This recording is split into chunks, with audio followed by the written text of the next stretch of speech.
Princess Lyra stood on the grand balcony of the imperial palace, watching the twin suns set over the crystal spires of her homeworld. In 3 days, she would marry a human. The thought still felt strange to her, like wearing clothes that didn't quite fit. She had seen humans before, of course.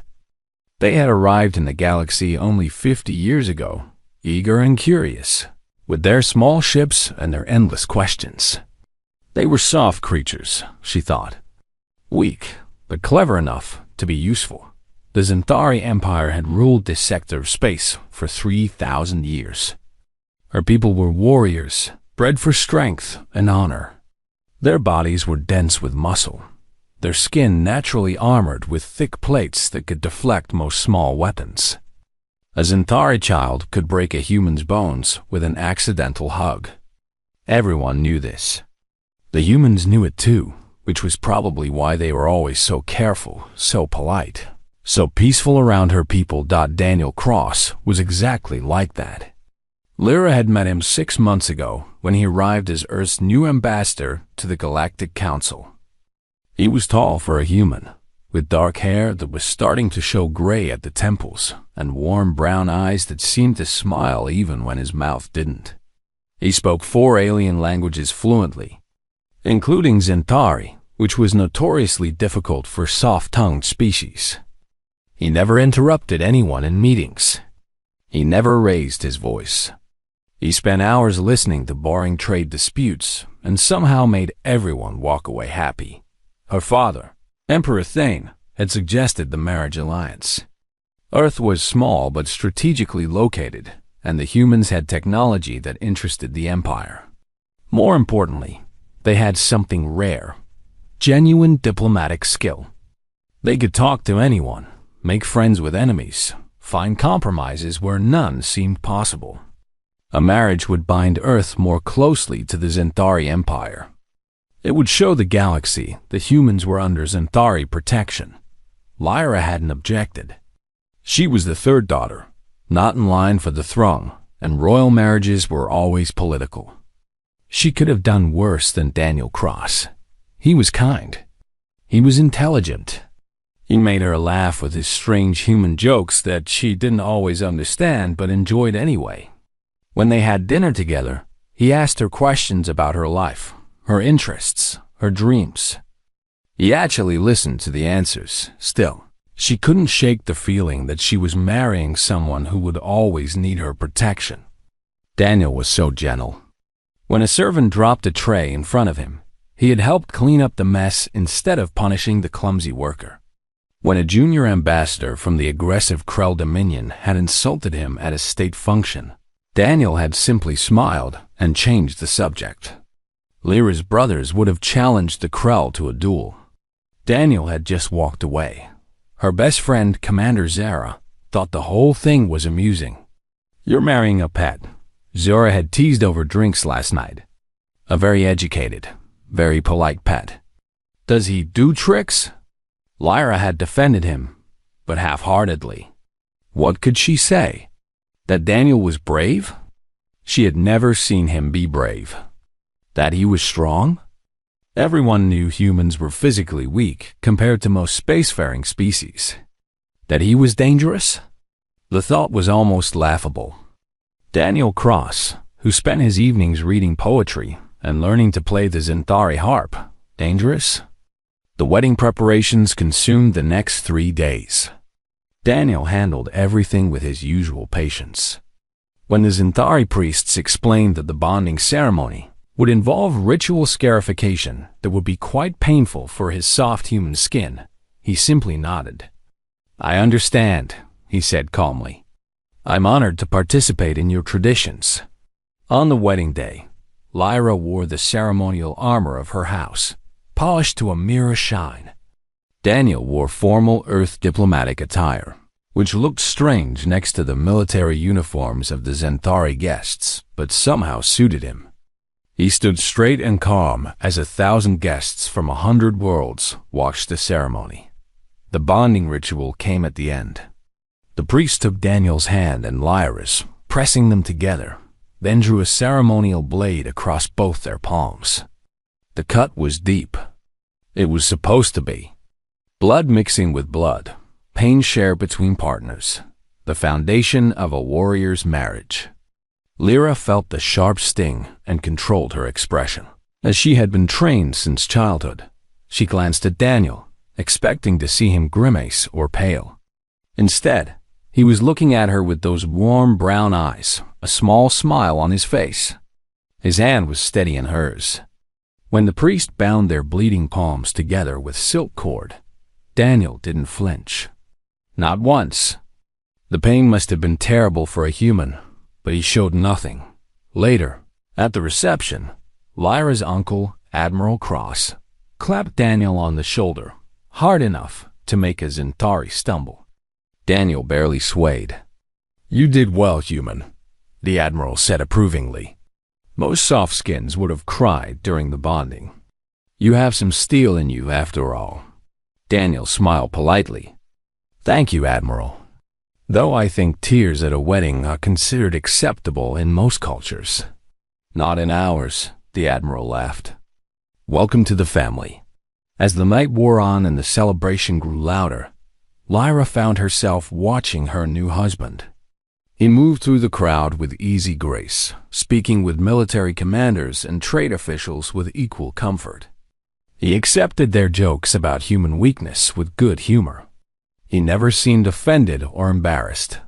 Late in the evening, they finally had a moment alone on a quiet terrace. Daniel loosened his formal collar and sighed with relief. "That's better," he said.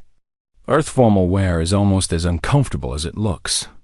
"You handled everything well," Lyra said. "Better than I expected, honestly." "Did you think I'd embarrass you?" Daniel asked, but he was smiling. "No, I just thought the bonding ritual would be too much. It's designed for Zentari physiology. For humans, it must have been agony." Daniel looked at his bandaged hand thoughtfully. "Pain is just information," he said quietly. "It tells you something is wrong, but it doesn't control you unless you let it. It's all about what you choose to focus on." It was such a strange thing to say. Lyra wanted to ask what he meant, but guests were calling for them to return to the celebration. Daniel offered her his arm, and she took it. His arm was solid under his sleeve, more muscled than she had realized. But then, she had never really looked before. Why would she? He was just a diplomat. A gentle, harmless human who happened to be her husband now. As they walked back into the light and noise of the reception, Lyra felt oddly content. This marriage might not be a love match, but Daniel was good company. She could build a life with him. She could protect him from the harsher realities of galactic politics. He could help her navigate the diplomatic complexities of court life. That it seemed like a fair arrangement. She had no way of knowing that everything she thought she knew about her new husband was wrong. She had no idea that harmless was the last word anyone should use to describe a human. And she definitely didn't know that very soon. The entire galaxy would learn the same lesson she was about to learn. The reception lasted until dawn. By then, Princess Lyra and Ambassador Daniel Cross were officially united, bound by blood and law. Two civilizations were now joined. And somewhere in the darkness between stars, people who had been watching and waiting decided it was time to test this new alliance. They would regret that decision. 3 months had passed since the wedding, and Lyra had settled into married life more easily than she expected. Daniel was a good husband. He remembered small things, like how she preferred her morning beverage or that she didn't like being disturbed before she had fully woken up. He made her laugh. He listened when she complained about her father's court. He was, in every way, exactly what she had expected. Kind, gentle, and utterly devoted to peace. Sometimes too devoted, she thought.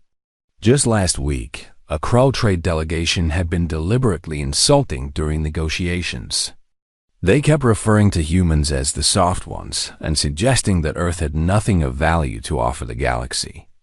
Daniel had smiled through all of it, finding compromises, turning insults into jokes. Lyra had wanted to throw them out of the palace. Daniel had somehow gotten them to agree to a favorable trade deal instead. "Don't you ever get angry?" she had asked him afterward. "Of course I do," Daniel had replied, pouring himself a drink. "But anger isn't useful in negotiations. These people want me to lose my temper. If I do, they win. If I stay calm, I win. It's that simple." It wasn't anger Lyra wanted to see.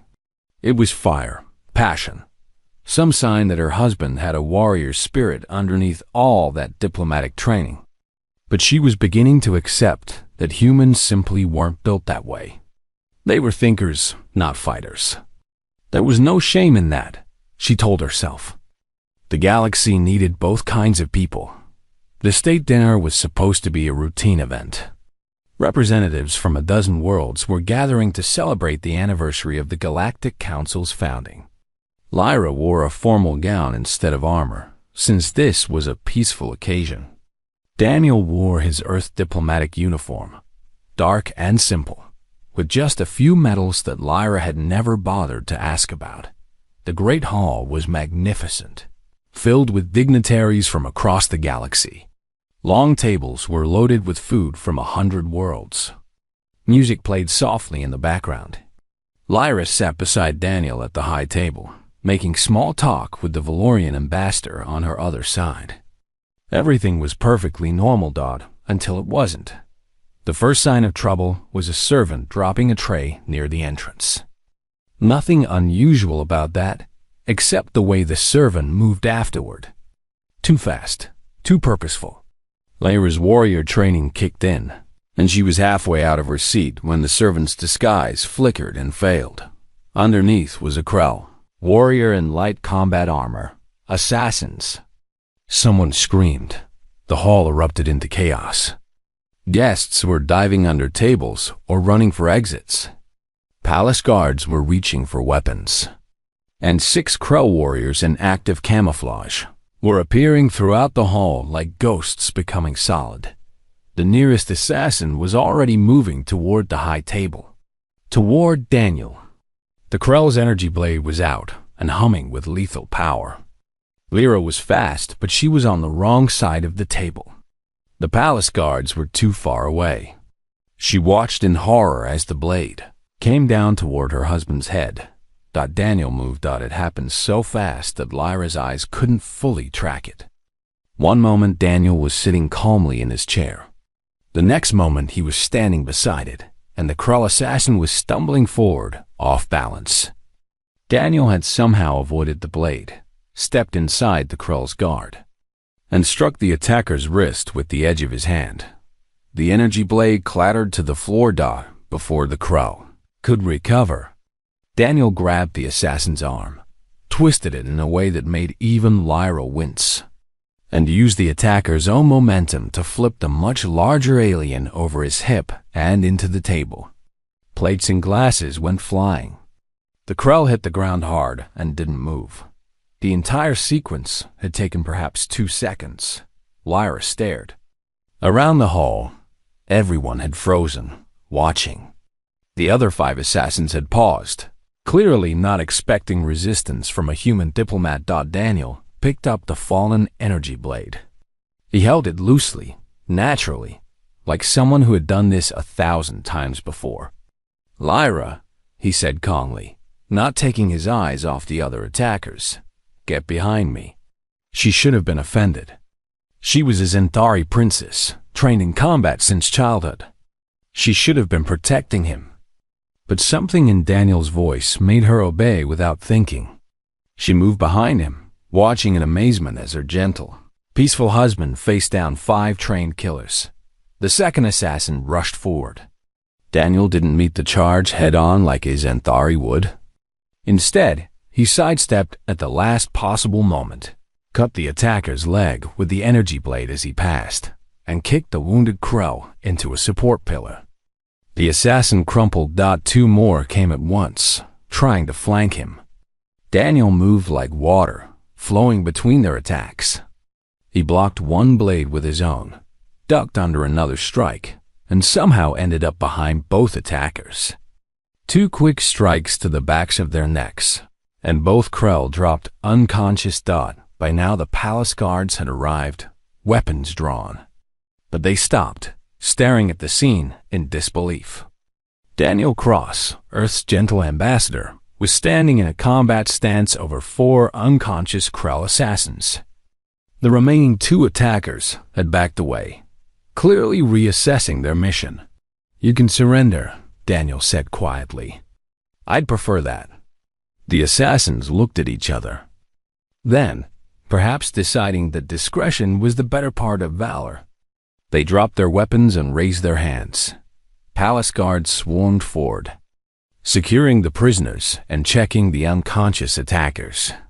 The hall was in complete chaos now, with guests shouting and servants trying to restore order. Through it all, Daniel stood perfectly still, the energy blade still in his hand, his breathing barely elevated. He looked at Lyra. "Are you hurt?" he asked.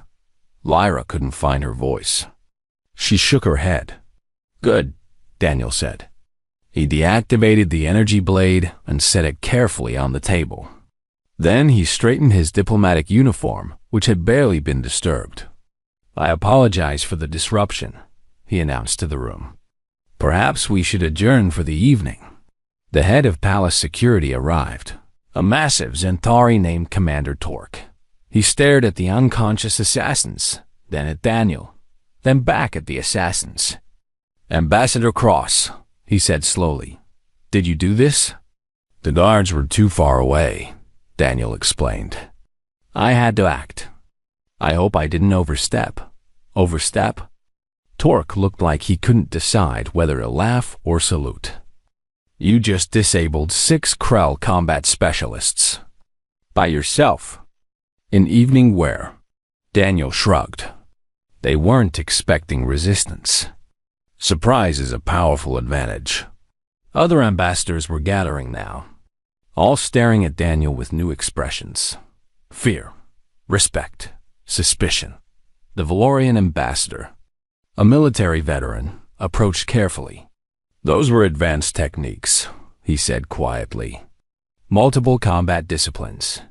Where did an Earth diplomat learn to fight like that?" "Earth has many schools of martial arts," Daniel replied diplomatically. "I studied several before joining the Foreign Service." It was technically true, Lyra realized. But it was also clearly not the whole truth. She watched her husband deflect questions with the same skill he had deflected energy blades, giving answers that satisfied without really explaining anything. The evening ended early, as Daniel had suggested. Guests were escorted to secure quarters. The Krell assassins were taken to detention cells. Palace security began a full sweep of the complex, and Lyra walked beside her husband through quiet corridors back to their private chambers, her mind spinning with questions. When they were finally alone, Daniel poured himself a stiff drink. His hands were steady. He showed no signs of shock or distress. He had just fought off 6 trained killers, and he looked like he had just finished a routine meeting. "Daniel," Lyra said carefully, "what are you?" He looked at her with those warm brown eyes that suddenly seemed to hold depths she had never noticed before. "I'm your husband," he said softly. "I'm an ambassador, and I'm someone who will do whatever is necessary to protect the people I care about." "That's not an answer." "No," Daniel agreed. "But it's all I can tell you right now. The full answer is classified by my government." He finished his drink. "What I can tell you is this. Everything I've shown you about who I am is real. I do love peace. I do prefer negotiation to violence. But that doesn't mean I'm helpless." He paused. "Maybe humans are different from what you expected. Maybe we chose peace not because we can't fight, but because we know exactly how terrible fighting is." Lyra sat down slowly. Her entire understanding of her husband, of humans, of everything was shifting. "How many humans are like you?" she asked. Daniel smiled slightly. "More than you think. Less than you fear." In detention, the captured assassins were being questioned. Their employer was revealed, Commander Vex of the Krell Dominion, a warlord who viewed the humans in Thari Alliance as a threat to Krell expansion. The assassins had failed, but Vex was not known for accepting failure. Palace intelligence suggested he would try again, perhaps more directly this time. Lyra lay awake that night, listening to Daniel's steady breathing beside her. He slept peacefully, like someone with a clear conscience. Like someone who had done what needed to be done and had no regrets. She had married him thinking he was harmless. Now she didn't know what to think. But she knew one thing for certain. Her gentle, patient husband was far more dangerous than anyone had imagined. The morning after the assassination attempt, Lyra woke to find Daniel already dressed and sitting at his desk, reviewing reports on a datapad. He looked up when she stirred and smiled. "Good morning. I ordered your usual breakfast. It should arrive in a few minutes." As if nothing had happened. As if he hadn't defeated 6 trained killers the night before. Lyra sat up, studying her husband's face for any sign of stress or fear. She found none. "Don't you ever get shaken?" she asked. Daniel set down the datapad. "Of course I do. But showing it doesn't help anyone. People need to see that I'm calm so they can be calm too." He paused. "Is that what you want to talk about?" "Last night?" "Yes," Lyra said firmly. "I want the truth, Daniel. Not the diplomatic version. The real truth. What are you?" Daniel was quiet for a long moment. Then he stood and walked to the window, looking out over the palace grounds. "What do you know about Earth's history?" he asked. "Not much," Lyra admitted. "Your world unified about 100 years ago. Before that, you had separate nations. Some conflict, but nothing compared to most species' histories." "Some conflict," Daniel repeated, and there was something sad in his voice. "Lyra, humans spend most of our existence at war. Not with aliens or other species. With each other. For thousands of years, humans killed other humans over territory, resources, ideas, religions. We got very, very good at it. We developed weapons that could destroy our entire planet. We came close to using them more than once." He turned to face her. "When we finally unified, it wasn't because we suddenly became peaceful. It was because we finally understood that we had to choose peace or choose extinction. We chose peace. But that doesn't mean we forgot how to fight. We can't forget. That knowledge is burned into our history, our culture, our DNA." "You're saying all humans are warriors?" Lyra asked. "I'm saying all humans understand violence," Daniel corrected. "Whether they choose to use that understanding is different.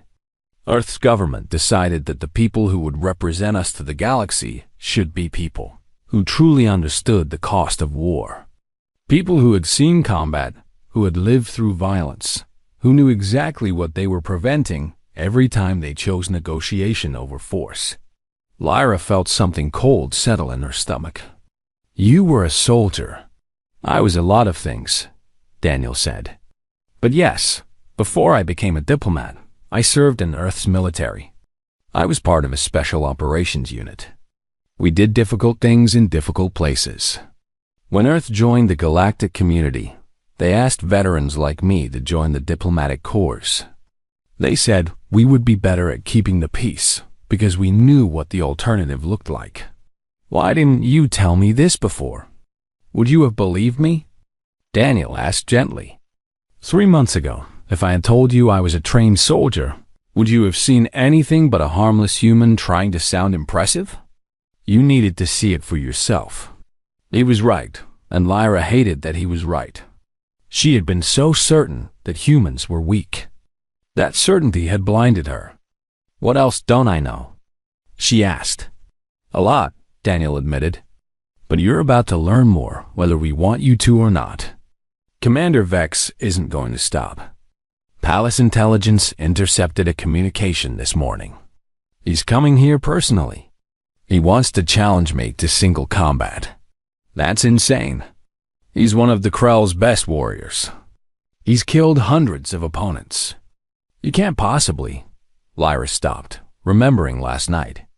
Can you? I don't know, Daniel said honestly. Vex is enhanced with military cybernetics. He's fought in dozens of wars. He's dangerous. But I have advantages he doesn't expect. Humans are adaptable. We learn, we improvise. And most importantly, aliens tend to underestimate us right up until we prove them wrong. There was a knock at the door. Breakfast arrived, but Lyra had no appetite. You don't have to accept the challenge. My father's fleet can deal with Vex. Your father's fleet could destroy Vex's ship, Daniel agreed.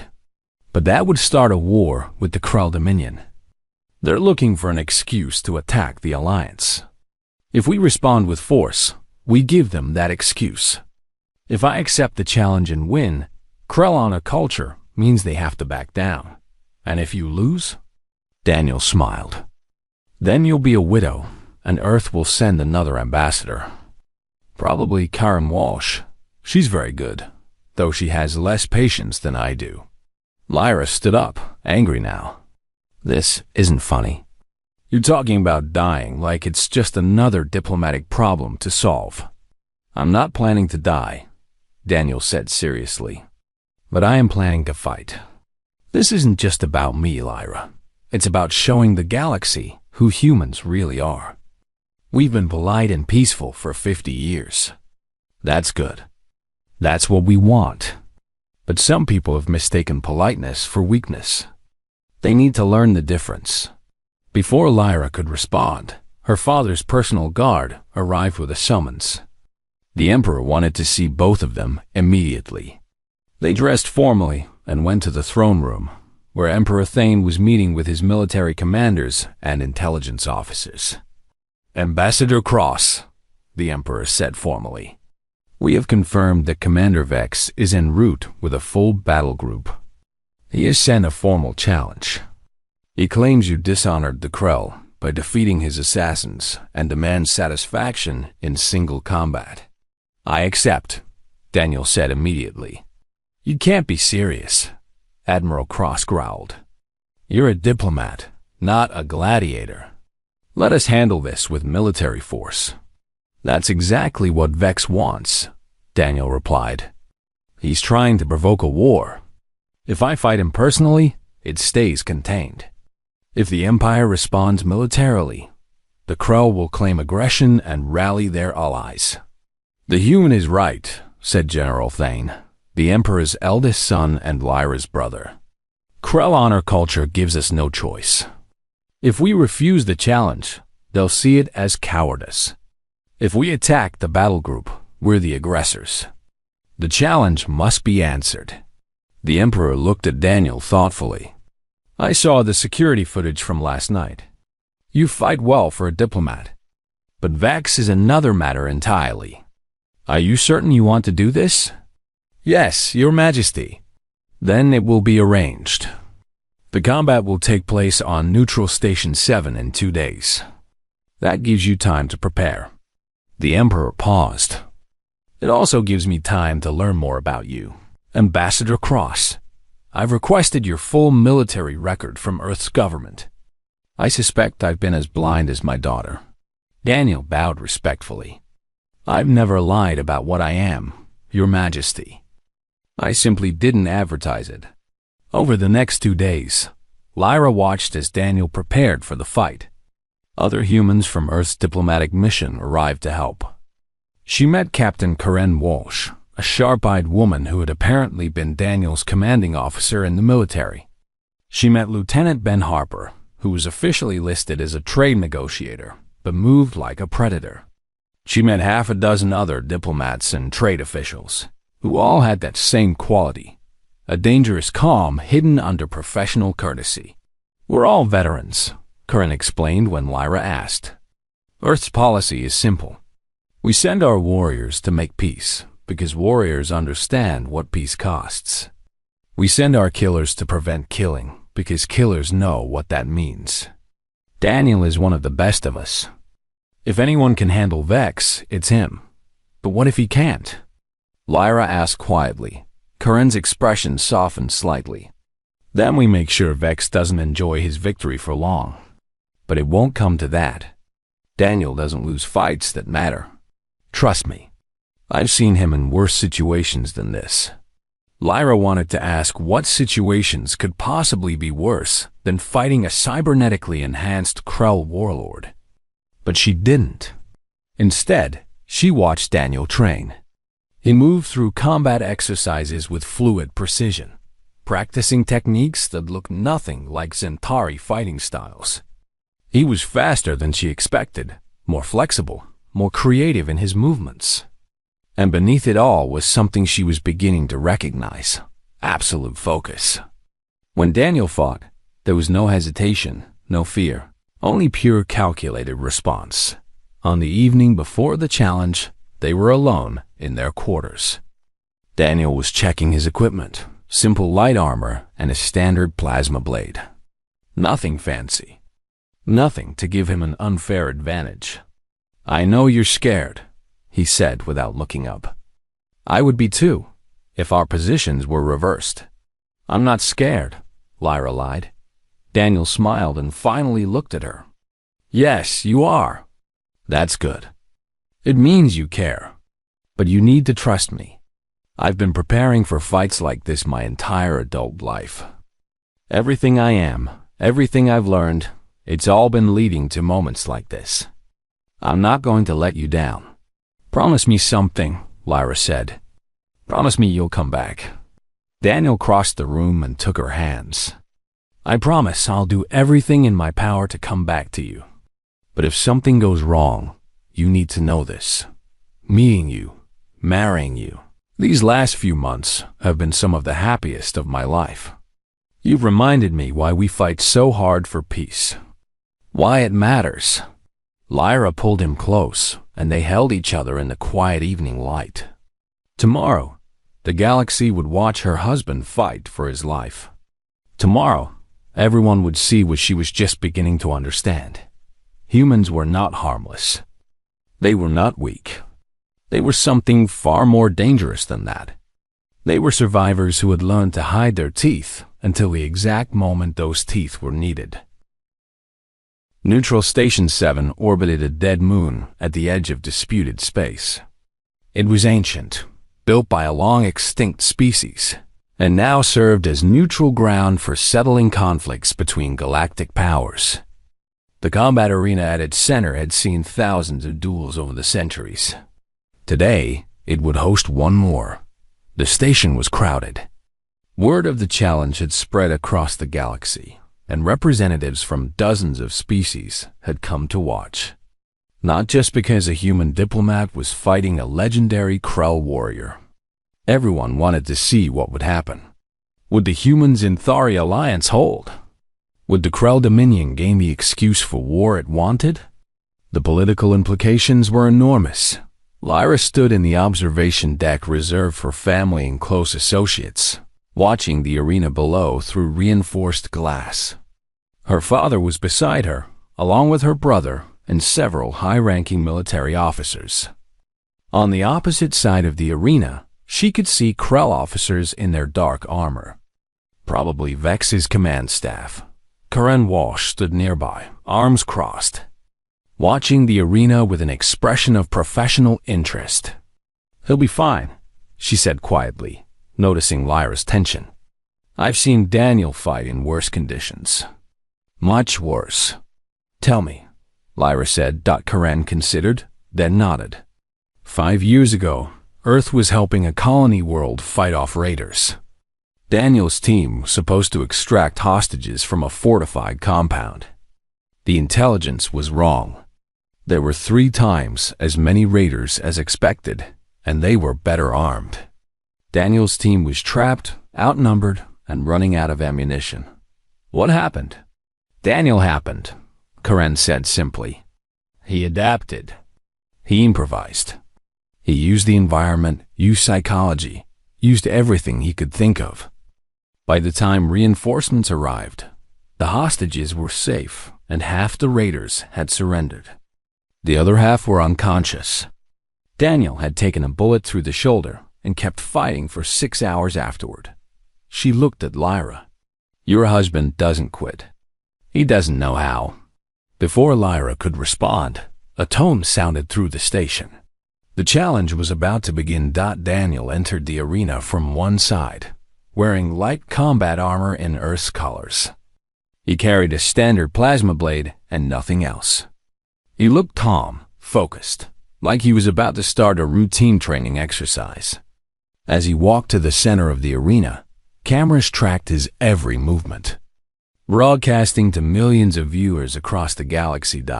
Then Vex entered from the opposite side, and Lyra's heart sank. The Krull warlord was massive, easily twice Daniel's size. His armor was heavy combat grade, reinforced with additional plating. His cybernetic enhancements were visible: armored limbs, enhanced joints, weapon systems built into his forearms. He carried an energy pike that crackled with power, designed to punch through heavy armor. He looked like a walking tank. The crowd murmured. Even the Xanthari officers near Lyra looked worried. "This is not a fair fight," Admiral Cross said quietly. "Vex has every advantage." "Except one," Emperor Thane replied, eyes fixed on Daniel. "He thinks he's already won." The station's combat arbiter, a neutral AI, announced the rules. Standard duel protocols. Fight until surrender, incapacitation, or death. No outside interference. No weapons beyond those approved by both parties. The arbiter scanned both fighters, confirmed compliance, and then withdrew to the edge of the arena. "Let's begin this," Vex's voice boomed across the arena. His translator made his words harsh and grating. "I will enjoy crushing Earth's pet diplomat. Perhaps then your alliance will understand its place in the galaxy." Daniel said nothing. He simply activated his plasma blade and settled into a ready stance. The arbiter gave the signal. The fight began. Vex charged immediately, using his size and enhanced strength to close the distance fast. His energy pike came down in an overhead strike that would have split Daniel in half. Daniel wasn't there. He had sidestepped at the last possible moment, the pike's energy field passing so close to his armor that it left scorch marks. Daniel struck back, his plasma blade targeting Vex's exposed knee joint. But the Krull was faster than his size suggested. He spun, blocked the strike with his armored forearm, and swept his pike in a wide arc that forced Daniel to jump backward. They circled each other. Vex was grinning behind his helmet's faceplate. "You're quick, human. But speed won't save you. I've killed hundreds of opponents. What makes you think you're different?" Daniel still didn't respond. He was watching, studying, learning Vex's patterns. This was what Karen had described: Daniel's ability to adapt. He wasn't trying to overpower Vex. He was trying to understand him.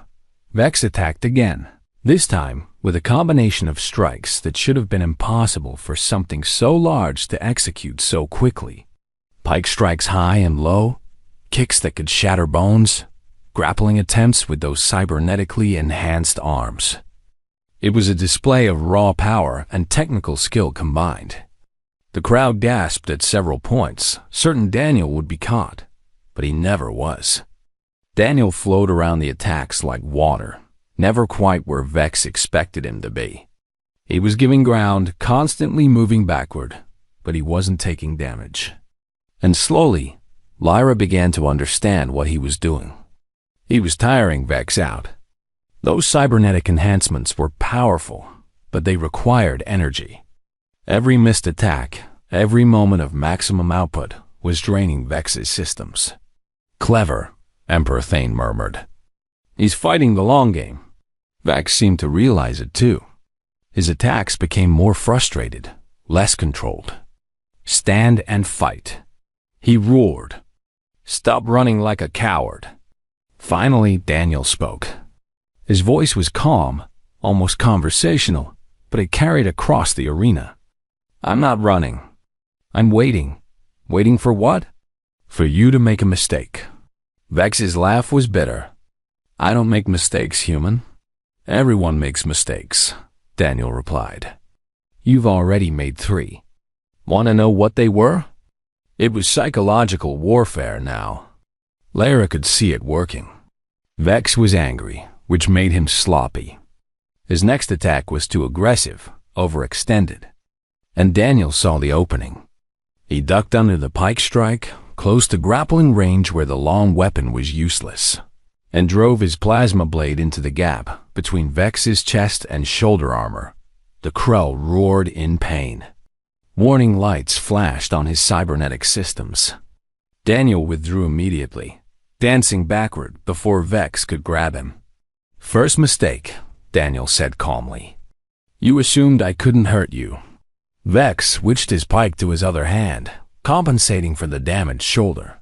He advanced more carefully now, favoring his injured side. Daniel continued to circle, blade ready, looking for another opening. Second mistake, Daniel continued. You thought size and strength would be enough. But I don't have to be stronger. I just have to be smarter. Vex lunged, trying to use his remaining good arm to close the distance. Daniel sidestepped again, but this time Vex was ready for it. His pike swept low, a trap Daniel had fallen for. The energy field caught Daniel's leg, and he went down hard. The crowd gasped. Vex moved in for the kill, raising his pike for a finishing strike. But as he brought the weapon down, Daniel rolled, grabbed a handful of arena dirt, and threw it directly at Vex's faceplate sensors. The pike struck empty ground. Vex stumbled, his enhanced vision temporarily compromised. And in that moment of blindness, Daniel was on his feet, blade in hand, striking with precise fury. Not at Vex's armored body, but at his weapon. The plasma blade cut through the pike's power conduit. The weapon sparked and died. Third mistake, Daniel said, breathing hard now. You forgot that humans don't fight fair. We fight to win. Vex threw aside the useless pike and activated the weapon systems in his forearms. Energy weapons charged, ready to fire at point-blank range. But Daniel was already moving. He struck at Vex's damaged shoulder again, harder this time, his blade cutting deep. Vex's arm went dead, weapon systems failing. The Krell tried to activate his other arm's weapons, but Daniel was faster. He swept Vex's legs, using the Krell's own weight against him. The massive warrior crashed to the ground. Before he could rise, Daniel had his plasma blade at Vex's throat. The arena was absolutely silent. Yield, Daniel said quietly. This doesn't have to end with your death. Vex's eyes were wide behind his cracked faceplate. He was beaten, and he knew it. You offer mercy? He asked, genuinely surprised. I offer sense, Daniel replied. You're a warrior. A good one. But this fight is over. Accept that, and live to fight another day. Or refuse and die here for nothing. Your choice. For a long moment, Vex didn't move. Then, slowly, he raised his one functioning hand in the traditional Krell gesture of surrender. I yield, he said, the words clearly bitter. Daniel stepped back, deactivating his blade. The Arbiter confirmed the surrender. Medical teams rushed onto the arena floor to treat Vex's injuries. And the crowd erupted. Lyra was already running, not caring about protocol or dignity. She reached the arena floor just as Karen and the other humans were congratulating Daniel. He saw her coming and smiled, that same warm smile she had fallen in love with.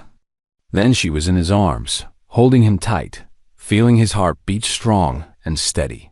I told you I'd come back, he said softly. Around them, the galaxy was reacting to what they had just witnessed. On 100 worlds, military strategists were reassessing their intelligence on humanity.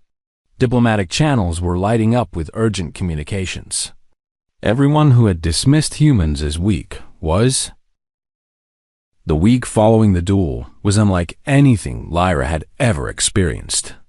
The galaxy had watched Daniel defeat Commander Vex, and now everyone wanted to understand what it meant. News networks analyzed every moment of the fight. Military experts debated human combat capabilities. Diplomatic channels buzzed with nervous questions about Earth's true intentions. Most importantly, attitudes changed. When Daniel walked through the halls of the Imperial Palace now, people moved aside with a new kind of respect. Not the polite courtesy they had shown before, but genuine wariness. Guards stood straighter when he passed. Ambassadors from other worlds chose their words more carefully around him. Even Lyra's brother, General Thane, treated Daniel differently. "I underestimated your species," the general admitted over breakfast one morning. "We all did. We saw humans as useful allies, clever negotiators. We never realized you were dangerous." Daniel had smiled slightly. "We're only as dangerous as we need to be. Most of the time, we don't need to be dangerous at all. That's the point everyone seems to be missing." But people were missing that point. Instead, they were digging into humanity's history and finding things that disturbed them. Reports began circulating about Earth's wars, their weapons, their capacity for organized violence. Some species started calling for restrictions on human expansion. Others wanted to strengthen their alliances with Earth, hoping to have humans on their side rather than against them. Emperor Thane summoned Daniel to a private meeting in his study. Lyra accompanied her husband, curious what her father wanted. The Emperor looked tired, older than usual. "Ambassador Cross," he began, "I've been reading reports about your world, about human history. I'll be honest, I'm troubled by what I've found." "May I ask what troubles you specifically, Your Majesty?" Daniel asked. "Your species' capacity for violence. The wars you fought. The weapons you created. My military advisors tell me that even now, Earth maintains weapons capable of destroying entire planets. Why? Who are you defending against?" Daniel was quiet for a moment. "Ourselves, mostly. We keep those weapons as a reminder of what we're capable of and what we must never do again. As for our history, yes, we were violent. Terribly violent. But we learned from that violence. We grew past it. The question isn't whether we're capable of terrible things. The question is whether we choose to do them. And what guarantee do I have that Earth won't choose violence in the future?" The Emperor pressed. "The same guarantee you have that the Zentari Empire won't," Daniel replied. "None. But our 50 years in the galactic community speak for themselves. We fought when attacked, defended our allies, but we've never been the aggressors. We've resolved hundreds of disputes through negotiation. We've shared our technology, our culture, our friendship. Judge us by our actions, not our potential." Emperor Thane studied Daniel for a long moment. Then he nodded slowly. "Perhaps you're right. But you've made the galaxy nervous, Ambassador. Many species are asking themselves, if humans have been hiding their capabilities, what else are they hiding?" "We haven't been hiding anything," Daniel said patiently. "We've simply been living peacefully. The galaxy mistook peace for weakness. That was their error, not our deception." After the meeting, Lyra and Daniel walked together in the palace gardens. It was one of Lyra's favorite places, full of exotic plants from across the Empire. "My father is afraid," she said quietly. "I've never seen him afraid before." "He's not afraid of me specifically," Daniel explained. "He's afraid of what I represent." For 3,000 years, the Zentari have been the dominant military power in this sector. Now he's realizing that humans could challenge that dominance if we wanted to. It's destabilizing. Could you challenge the Empire? Daniel considered the question seriously. In a straight military conflict? No. The Empire has numbers, resources, and centuries of experience we lack. But in an asymmetric conflict, using guerrilla tactics, psychological warfare, technology surprises. We could make any war too costly to be worth fighting. And that's almost as powerful as being able to win. You talk about war so casually, Lyra observed. Because I understand it, Daniel replied. Fear comes from the unknown. I've studied war my entire adult life. I know what it costs, what it takes, what it means. That knowledge lets me approach it calmly. But calm doesn't mean I want it. I would do almost anything to prevent another war. They sat on a bench overlooking a crystal fountain. Lyra leaned against Daniel's shoulder. The other ambassadors are treating you differently now. They're afraid of you. I know. It's unfortunate, but probably inevitable. Fear is easier than understanding. Daniel sighed. The truth is, every human in the diplomatic corps is like me. We're all veterans. We all have combat experience. Earth's government chose us specifically because we understand violence well enough to work tirelessly to prevent it. But now that the galaxy knows, they're questioning our motives. Are they wrong to question? Lyra asked carefully. No, Daniel admitted. Skepticism is healthy. We're strangers to this galaxy, relatively speaking. 50 years is nothing compared to civilizations thousands of years old. They should question us, examine our actions, hold us accountable. That's how trust is built. Not through blind faith, but through consistent, honest behavior over time. Over the following weeks, things began to stabilize. The initial panic faded as people realized that humans weren't suddenly going to become aggressive. Earth's government helped by releasing more information about their military structure, their defensive doctrines, their actual capabilities. It turned out that while humans were indeed more dangerous than assumed, they weren't the galactic threat some had feared. The Krell, Dominion formally apologized for Commander Vex's actions and sued for peace. Vex himself, recovered from his injuries, sent a message to Daniel. It was brief and grudging, but it acknowledged Daniel's honor in offering mercy. In Krell culture, that was significant. Other changes followed. Several species that had been considering aggressive expansion quietly revised their plans. A few minor conflicts that had been brewing suddenly found diplomatic solutions, as if everyone had decided that maybe negotiation wasn't such a bad idea after all. The galaxy had been reminded that violence had consequences, and no one wanted to find out what else humans were capable of. One evening, as Daniel and Lyra prepared for another state dinner, Lyra asked a question that had been bothering her. Do you regret it?